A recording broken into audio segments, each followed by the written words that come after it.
Epstein file का जो सच है, जो सामने आ रहा है, इसका भूगोल पता चल रहा है, इसका इतिहास पता चल रहा है, बहुत सारी चीज़ें पता चल रही हैं, लेकिन इसका वास्तविक पहलू क्या है वो लोग रास्ते में ही भटक रहे हैं, क्योंकि एक फाइल जा रही है तो दूसरी फाइल आ जा रही है। इसमें जो कुछ भी हुआ मेरे लिए कुछ भी आश्चर्यजनक नहीं है, चाहे वो दुनिया के किसी भी कोने में हुआ हो। जो जो वहाँ पे गए उनके सबके चेहरे बताते हैं कि वो उसी तरह के हैं। हिंदुस्तान या इंडिया में जिनका नाम आया उनके बारे में भी कोई नई बात नहीं है। आखिर हरदीप सिंह पुरी और जयशंकर में ऐसी क्या खास बात थी कि उनको मंत्री बना दिया गया? दोनों आईएफएस थे और दोनों का एक ही काम था, लोगों को फैसिलिटेट करना, सुविधाएं देना। अब बहुत लोगों की जिनकी आंखें बंद थी वो कुछ खुली होंगी। मैं इस पर बोलना नहीं चाहता था, इतना घिनौना, इतना घृणित आज मैंने देखा तो मैं अपने को कंट्रोल नहीं कर पाया। जो बाइडेन अमेरिका का प्रेसिडेंट एक 4 साल की लड़की के साथ, मतलब ऐसा कोई पात्र बना ही नहीं इसके पहले, कम से कम हिंदू माइथोलॉजी में, भारतीय उपमहाद्वीप में, या फिर हम अगर मुस्लिम की कहानी देखें वहाँ भी इस तरह की चीज़ें हमें नहीं मिली। क्रिश्चियनिटी में ठीक है, बहुत सारी चीज़ें होती थी, महिलाओं को जला दिया जाता था। और आपको जान के आश्चर्य होगा, अमेरिका जो 50 स्टेट का है उसमें 10 स्टेट अब भी बाइबल स्टेट कहे जाते हैं, जहाँ पर पृथ्वी चपटी है, जहाँ कोई डार्विन की थ्योरी नहीं काम करती। तो इसी बीच एक खबर ये भी है कि एप्स्टीन जिंदा है। ब्लैकमेल करके जो जो चीज़ें एक दूसरे से करवाई जा रही हैं, एप्स्टीन शायद अभी भी उन लोगों से करवा रहा है, और इसके लिए जिम्मेदार एक रेस है जिसका नाम लेना ठीक नहीं है, और वही जो मुट्ठी भर हैं।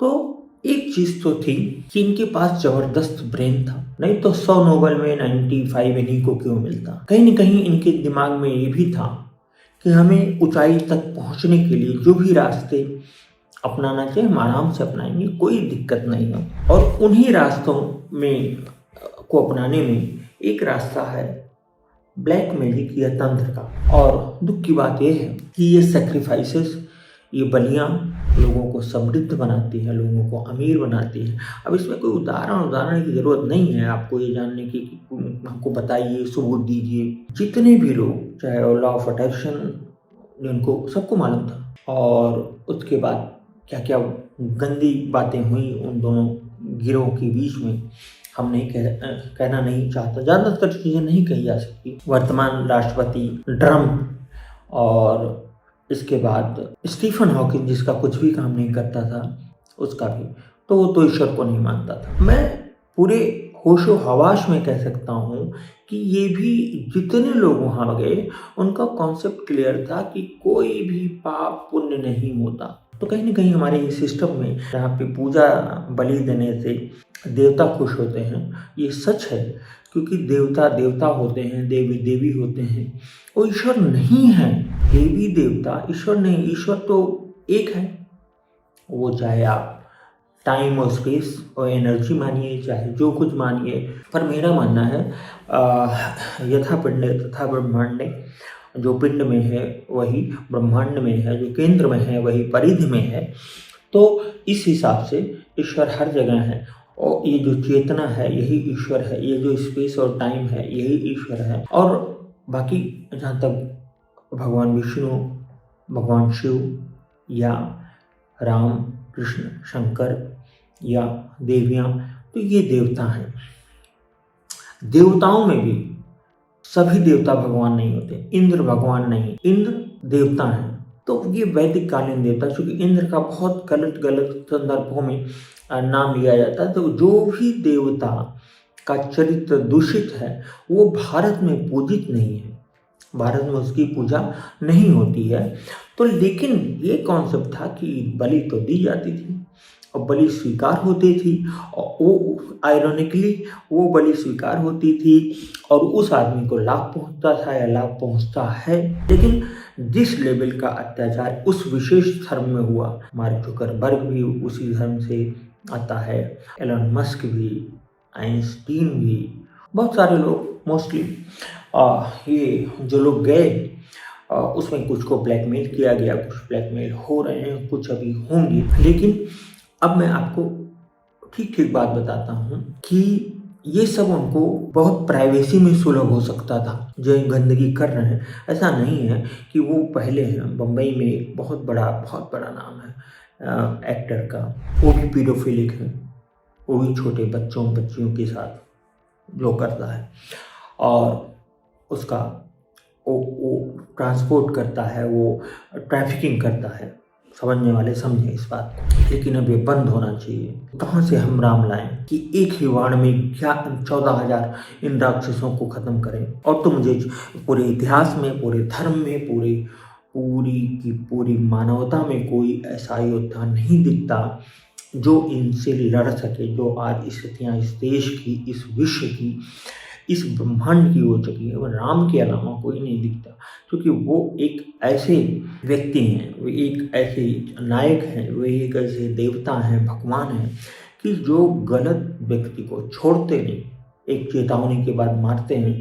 और जब खरदूषण की बात आती है सुबाहु मारीच की, तो उस समय आप रामायण को पढ़िए। उसमें भगवान राम 1 से 1.5 घंटे के भीतर 14,000 राक्षसों को मारते हैं।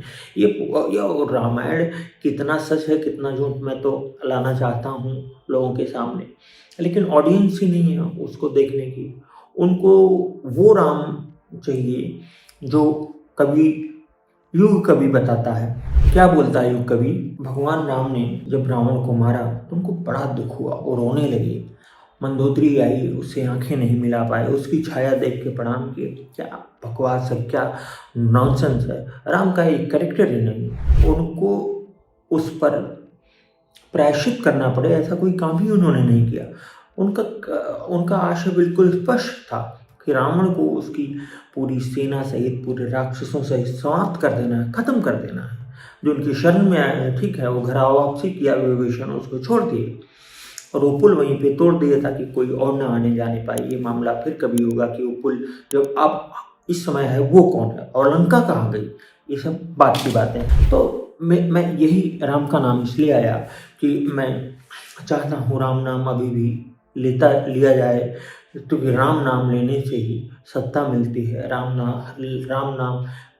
का नाम लेके 15-20 साल, 15-16 साल लोगों ने भोग किया, चाहे वो पहले अटल जी का ज़माना रहा हो। लेकिन हमारे यहाँ एक पत्रकार हैं अयोध्या में, इंदुभूषण पांडे जी, उन्होंने एक बहुत बड़ी बात कही। वो कहते थे कि ये राम मंदिर है ही नहीं है, राम मंदिर भी पूर्ण नहीं हुआ, क्योंकि अगर राम मंदिर पूर्ण हुआ होता तो जितने अपराधी थे वो बचते नहीं। और राम मंदिर का झंडा लगते ही उनके अनुसार मैं भी इस बात को मानने लगा हूँ कि राम मंदिर का जब वो पूर्ण हुआ उसके बाद से सभी कहानियाँ शुरू हो गई, सबको सबके फल मिलने शुरू हो गए।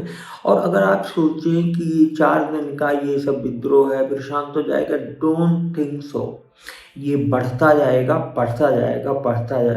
और चीज़ें खुलेंगी और लोग नंगे होंगे। नंगा होना जरूरी है, क्योंकि अगर आपने अपराध किया है, इस दलदल में कई समझौते किए जा रहे हैं जो देश को खत्म करने जा रहा है। मैं एक चीज़ हाथ जोड़ के आप लोगों से बताना चाहूँगा इन दंगों के बीच में कि कृपा करके अगर खेती योग्य ज़मीनें हैं आपके पास कुछ भी, तो बेचिए, वही काम आएगी। इस बीच 1 हफ्ते से मैं भविष्य मालिका को दे रहा हूँ, रिसर्च और कर रहा हूँ। तो ऐसा मत सोचिए सब कुछ खत्म हो जाएगा, ऐसा कभी हुआ भी नहीं था कि पूरी की पूरी सभ्यता नष्ट हो जाए या प्रलय आ जाए, या जैसे लोग समझते हैं कि सतयुग गया तो सतयुग के बाद त्रेता में वो पूरा का पूरा खत्म हो जाएगा, नए युग शुरू होगा, फिर द्वापर। ऐसा कुछ नहीं है। अब मैं रामायण का एक बहुत सारे सबूत हैं।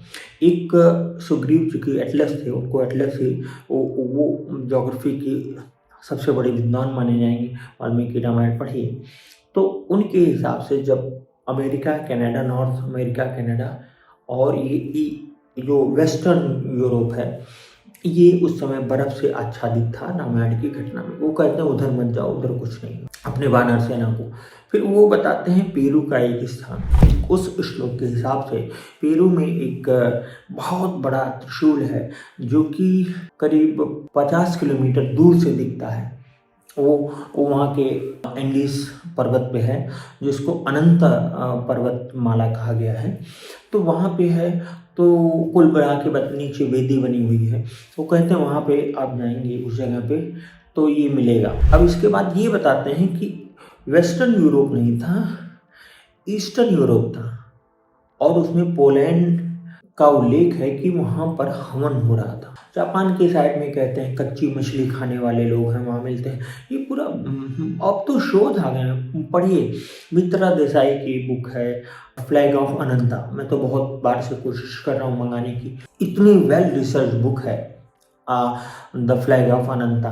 दूसरी चीज़, अगर आपको पढ़ना हो या जानना हो तो आप नीलेश ओक जी को पढ़िए, और ऐसे बहुत सारे लोग हैं। नीलेश ओक जी ने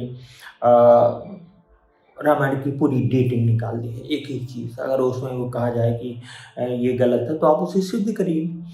उस हिसाब से जो मौसम है वो ध्रुवों के अकॉर्डिंग, क्योंकि ये 14,000 साल पुरानी घटना है, तो मौसम बदलते रहते हैं। बहुत सारा है, पृथ्वी के 4 तरह के मूवमेंट है, अपने अक्ष पर, फिर सूर्य का चक्कर लगाते, फिर टिल्ट होके, फिर वो ऐसे ऐसे करके, और इस तरह की 4 तो ये हो गए ऑस्किलेशन और रिवोल्यूशन, ऐसे ऐसे करके 4 हुआ।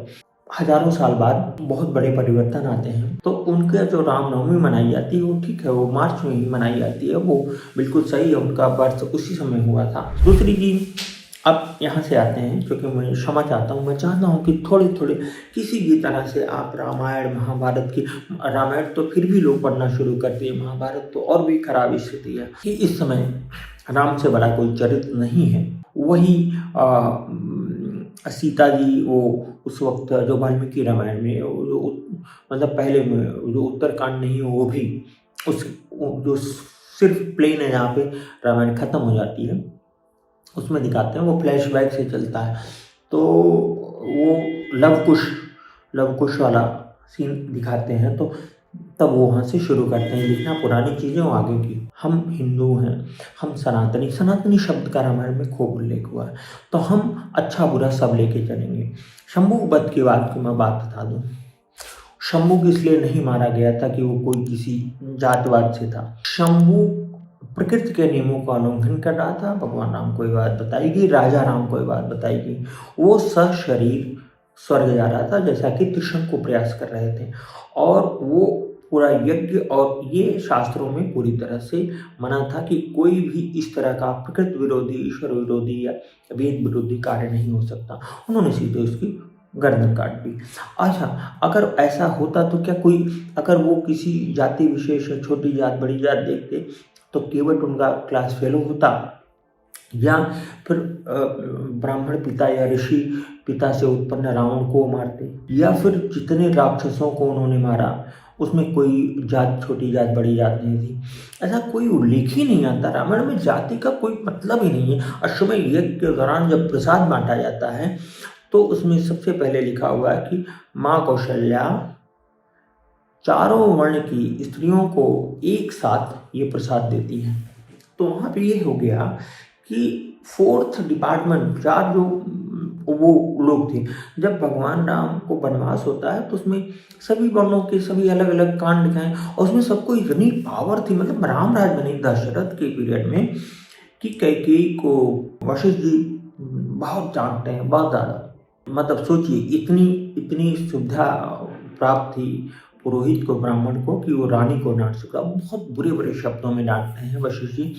तो इस तरह का, और भगवान राम के आने में तो पूरा लोकतंत्र था कि एक भी आदमी हमसे राजा से असंतुष्ट ना रहे। कुछ लोग कहते हैं कि उन्होंने अपनी पत्नी को निकाला।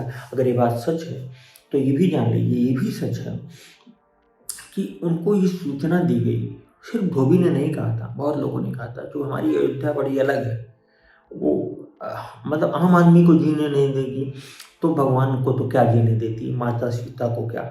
भगवान राम ने पूछा लोग क्या कह रहे हैं, सब सही है ना, कोई दिक्कत तो किसी को नहीं है, लोगों की अपनी राय है। तो लोगों ने बताया कि सर ये दिक्कत है, और वो माता सीता के ऊपर ये कर रहे हैं। तो उन्होंने कहा कि अगर राजा के किसी भी कृत्य से प्रजा असंतुष्ट है तो राजा को ऐसा करना होगा, और वो कथित तौर पर जब माता को निकालते हैं तो वहाँ पे जनक जी रहते हैं वाल्मीकि के आश्रम में।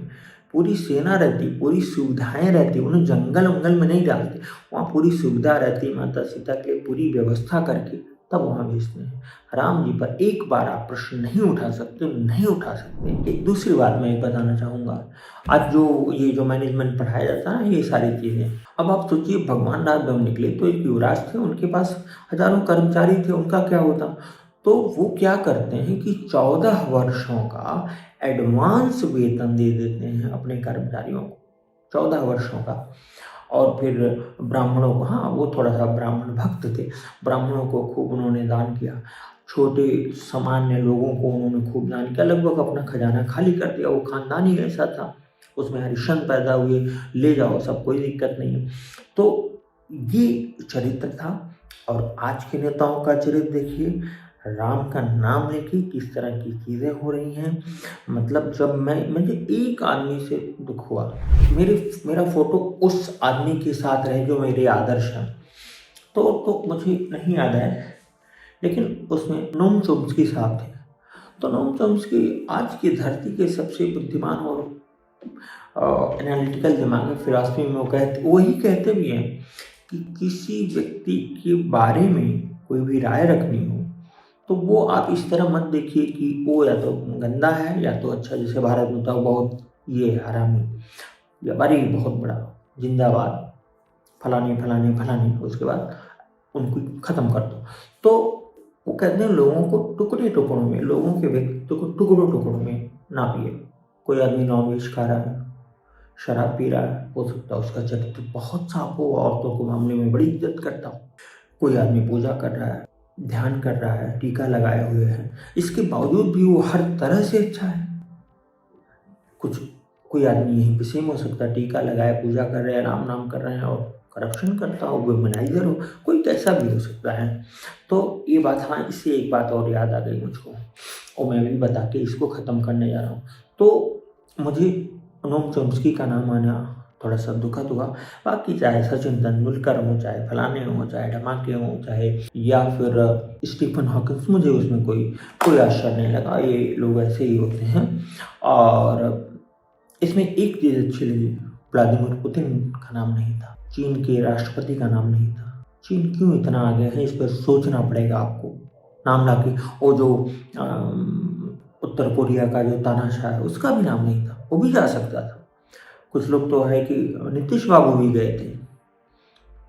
बहुत अच्छा है, ये खुलासे होते रहना चाहिए और ऐसे लोगों को के ऊपर थूकना चाहिए, ऐसे लोगों के ऊपर थूकना चाहिए, ऐसे लोगों का सामाजिक बहिष्कार हो जाना चाहिए। तो लास्ट पॉइंट है, एक फिल्म आ रही है, उसका नाम है घूसखोर पंडित। ये क्या होता है घूसखोर पंडित? ये कौन सा टाइटल है?